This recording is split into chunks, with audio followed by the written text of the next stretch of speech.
A guide to growing kale.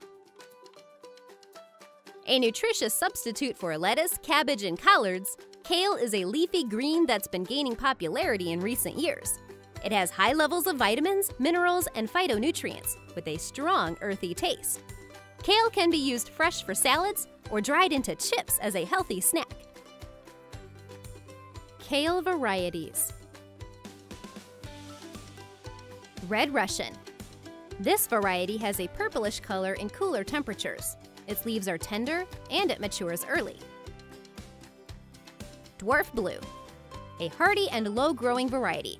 Its finely curled leaves have a blue-green color. Vates. A hardy variety with curled green leaves. Siberian. A variety with smooth and bright green leaves. Jacinto kale. Also known as dinosaur kale or black cabbage, it has an uneven texture and dark blue leaves. This variety typically grows narrower and taller than other kale types. Ornamental kale. This one is often used for decoration because of its color palette, pink or purple in the inside, more green on the outside, but it's also edible.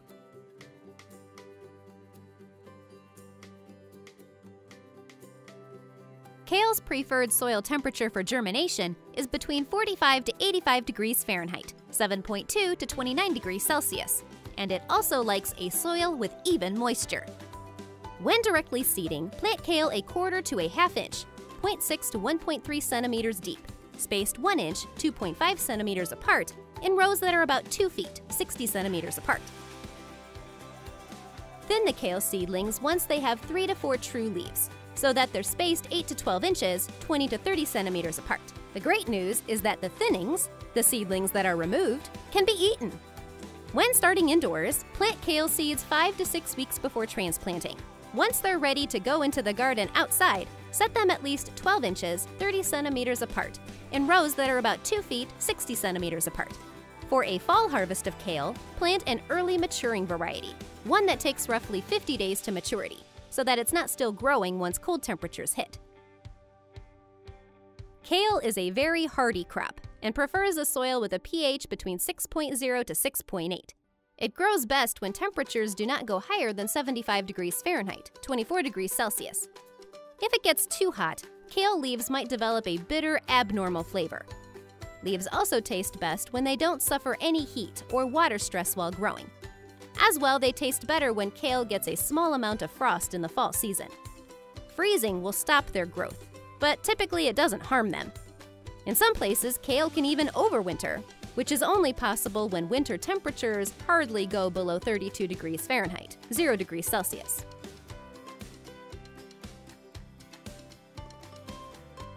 Kale needs 1 to 2 inches of water each week, and it's important to not plant kale or other cole crops more than once every 3 to 4 years. As well, take care not to disturb the plants when working around them, for example, when pulling weeds out of the garden. Fertilizer.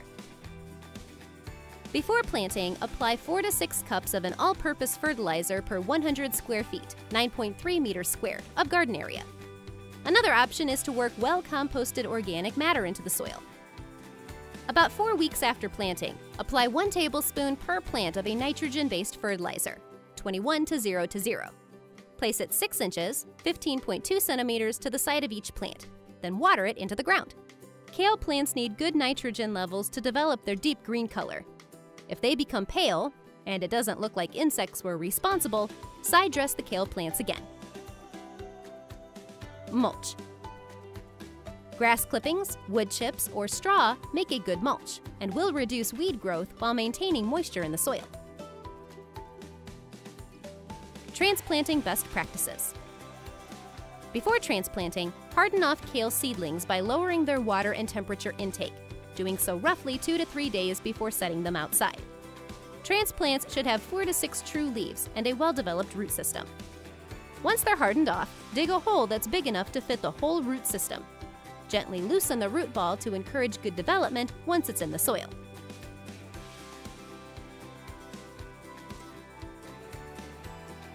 Beans, beets, carrots, celery, dill, and sage are all great companions for kale.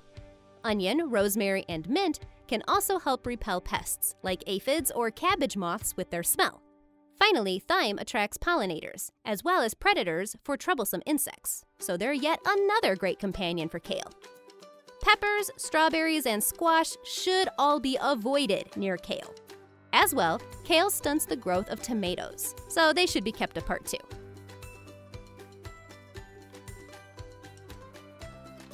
Open field. Since kale is quite a hardy plant, it can be directly sown into a field. Just make sure that the spot in the field meets kale's soil and sunlight needs. Also, it's important to check for prior diseases in the soil before planting. Containers. These are a great alternative when garden space is limited. Depending on how big the containers are, there is some flexibility with their placement, and they also allow for creating ideal growing conditions for kale plants. It's also very important that these containers have drainage holes. This ensures that water can thoroughly wet the soil but doesn't soak it, which helps prevent diseases. Soil in the containers should be at least 6 inches deep, though deeper is always better to give roots enough space to develop. Raised beds. These allow for soil preparation to be concentrated on a smaller area. It limits the disturbance of the plants too, since the soil around them won't need to be stepped on. The soil in raised beds also drains better and warms faster, which means gardening can begin earlier in the spring.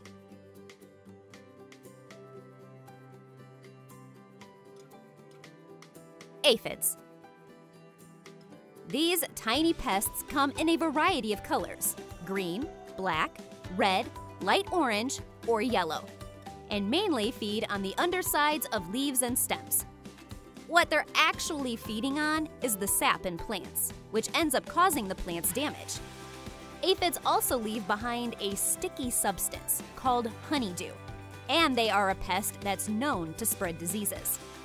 Aphids can be tolerated by most plants when their numbers are low, but if there's a lot of aphids, they can stunt a plant's growth and cause a plant's leaves to turn yellow and fall off. Here's what to do. For the most part, plants can handle mild aphid infestations. But if they're found, a strong jet of water from a garden hose will wash them off the plants. Spraying plants with water should be done early in the morning so that the plants can dry off during the day.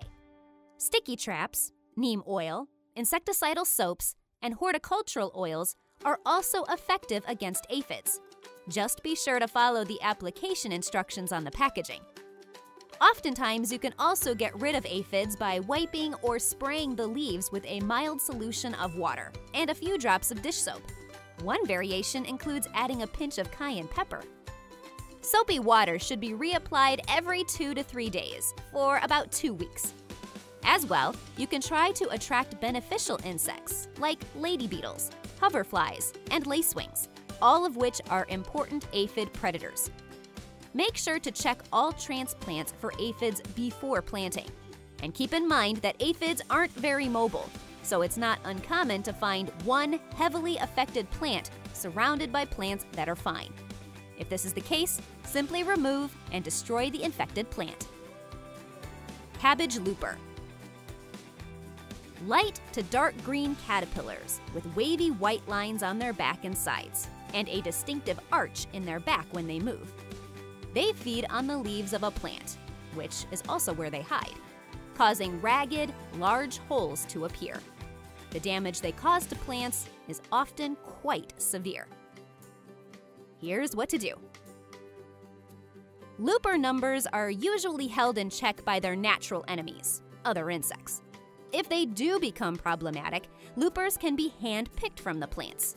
You can also apply certain safe bacteria, which effectively kills the younger larvae, as well as insecticidal soaps. Just try to avoid using chemical sprays, because they will also damage helpful insects. Weeds attract and shelter these pests, so it's also important to keep weed growth under control. Pests can also be prevented and controlled by using row cover/insect netting when sowing or transplanting. As well, be sure to quickly remove any crop residue after harvest to prevent the looper from having a place to survive in over the winter. Cabbage root maggot. These maggots feed on the roots of plants, creating tunnels, and can actually destroy the whole root system, which impacts a plant's nutrient uptake and support. The first signs of damage from these pests are the wilting of plants in hot weather, or the yellowing or purpling of a plant's leaves. Later on, plants will collapse and can die completely. Unfortunately, once the damage from root maggots is noticed, it's usually too late to treat the maggot problem. Here's what to do. Practice crop rotation and avoid applying animal manure or green manure during the springtime, since rotting and decaying organic matter will attract these maggots. Be sure to remove any affected plants in the fall, including their roots, and destroy them. This will kill any maggots that might be left over. Row covers are also an effective option to help prevent adult flies from getting near plants to lay their eggs. Just be sure to set up the barrier by the time adult flies are laying eggs. Keep in mind, too, that it's best to choose a barrier that allows both sunlight and rain to get to the plants. Because of this, floating row covers might not be the best option for large gardens. Common organic cures for root maggot include spreading diatomaceous earth, a natural powder made from the skeletons of tiny aquatic creatures, around seedlings, or using natural predators like spiders, ground beetles, and rove beetles to fend them off. In some cases, intercropping with clovers or legumes can also be helpful in limiting maggot infestations. Cutworms. These are gray worms that curl their bodies around the stem of a plant and feed on it, which causes the plant to be cut off just above the soil surface. When their numbers are high, they can cause severe damage to the garden by causing plants to wilt and die off. Cutworms feed at night and hide in plant debris during the day, and they prey more on new transplants, seedlings, or young plants since their stems are more tender. There are a number of different types, but the most common are red-backed, dark-sided, and dingy cutworms.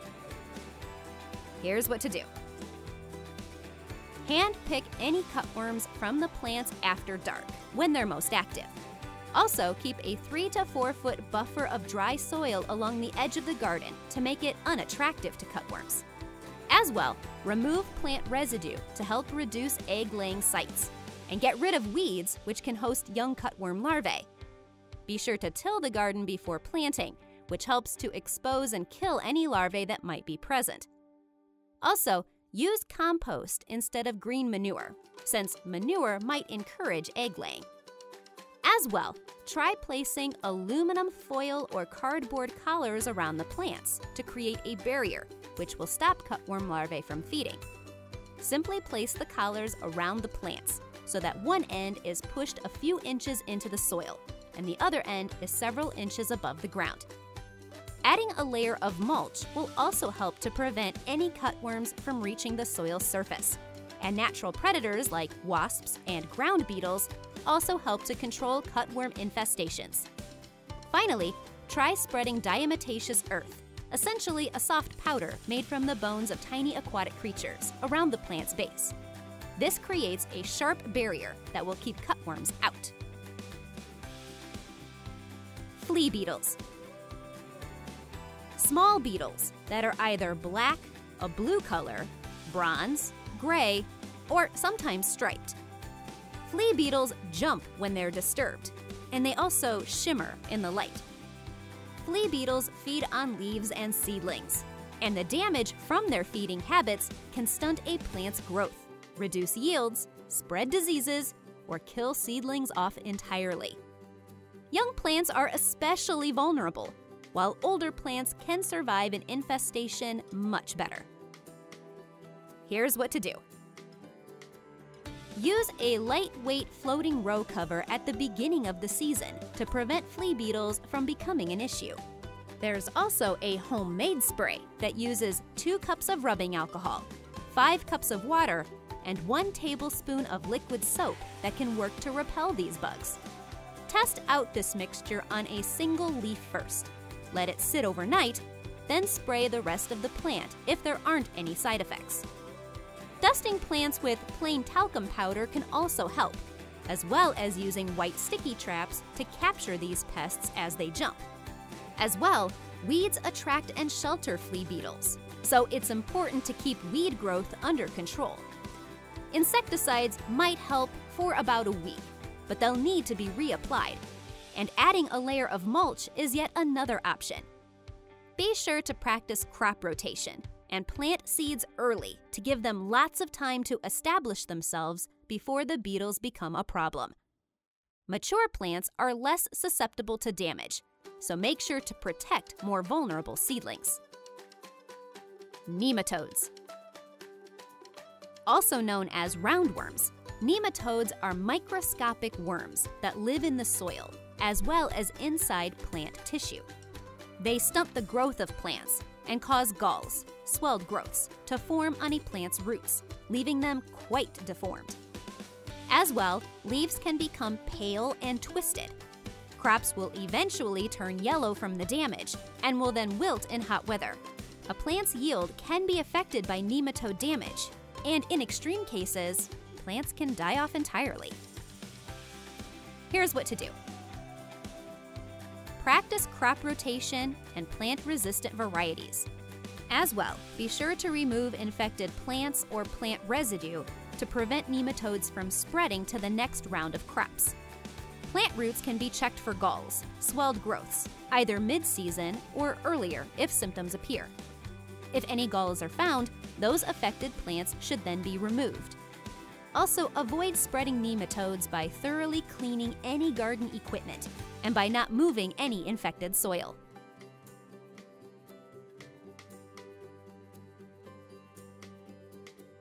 Alternaria leaf blight. This fungus loves warm and wet conditions, causing brown spots with yellow edges to appear on the leaves, usually the oldest leaves first of a crop. The center of these lesions will also develop gray to brown soft fungal mold, eventually drying out and giving leaves a shot hole appearance. As the disease progresses, leaves will begin to curl and eventually will die and drop from the plant. This disease is common in growing areas with high temperatures and frequent rainfall. Here's what to do.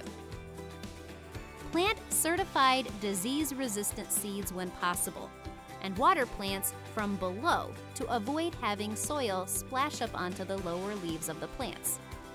It's also helpful to water plants in the morning so that they have time to dry out during the day.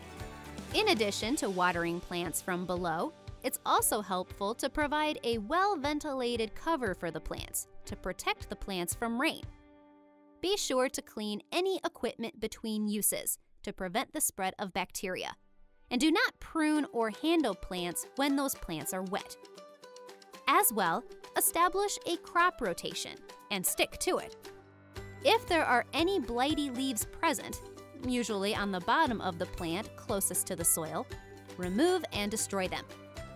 Finally, plant leaves can be sprayed with a baking soda solution, 1 tablespoon baking soda, 2.5 tablespoons of vegetable oil, and 1 teaspoon of liquid soap to 1 gallon of water, or neem oil.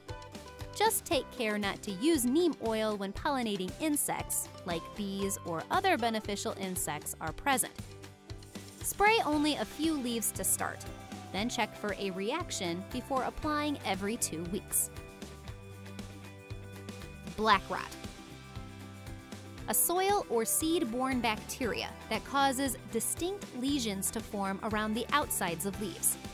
These lesions turn yellow/orange and travel inward on the infected leaves, typically in a V shape.